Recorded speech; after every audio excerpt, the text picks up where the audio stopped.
What is up, YouTube? It's your girl Evelyn, and here are 7 lesbian horror movies that actually slap. This is the time of the night, I'll be off my face. Bodies, Bodies, Bodies might be a controversial first pick, but it gets extra points for having the most obnoxiously gay opening scene I've ever seen in a film that wasn't and I appreciate that. More gay. Bodies, Bodies, Bodies is an A24 slasher about a group of young, rich, attractive, and terrible people who attend a hurricane party in a remote mansion. But it's not long before people start dropping. And of course, everyone's a suspect. It's basically Among Us the movie. Or, if you're over 35, it's a super bloody modern-day version of Clue wrapped in behavior that only the chronically online would find acceptable. The entire movie is essentially satire. You don't form any attachments to any of the characters. In fact, there wasn't one character death I cared even a little about. And even though most of the movie is about the killing and whatnot, they still managed to sprinkle in a fair amount of ridiculous but typical lesbian drama, which I appreciated. So if you spend too much time online and appreciate quirky and satirical slashers that end with a middle finger to the audience, you might want to check out Bodies, Bodies, Bodies. I'm Slim Shady, yes, I'm the real Shady. All you other Slim Shadys are just...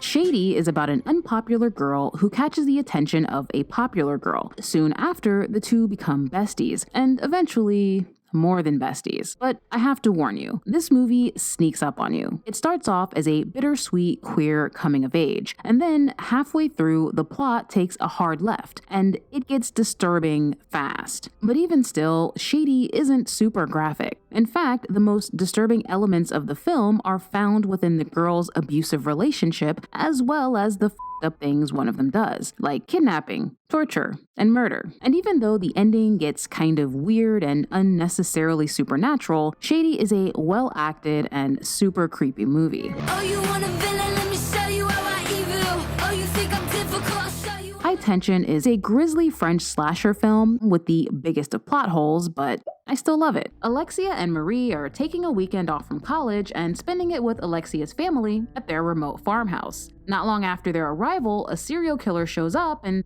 well, starts killing people. It's super violent, but also super tense. In fact, the first time I watched High Tension, I literally held my breath during certain scenes so that the character wouldn't get caught by the killer. You're a little stupid, aren't you? I was into it. Again, plot holes as big as the sun, but if you can suspend your belief, this is probably one of the nastiest, funnest thrillers I've ever watched.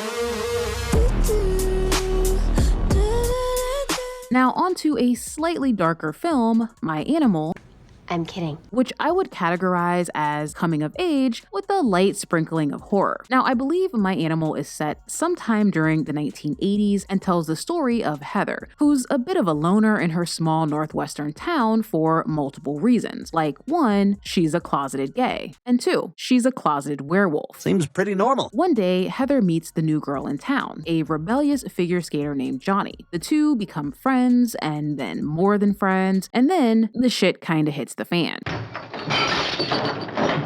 This movie is such a well-made, well-acted, bittersweet depiction of first love. And look, girls like Johnny were definitely my kryptonite when I was that age, which made me feel so bad for poor Heather because, girl, They're just not worth it. but pushing aside my trauma, I think the key to enjoying My Animal is going into it with the correct expectations. My Animal is a very strong coming-of-age/romance before it's anything else. I think it's a shame it's not rated higher. It's a shame more people haven't watched it. It's not perfect, but despite some of its flaws, I still think it's well worth watching. Am I a little secret?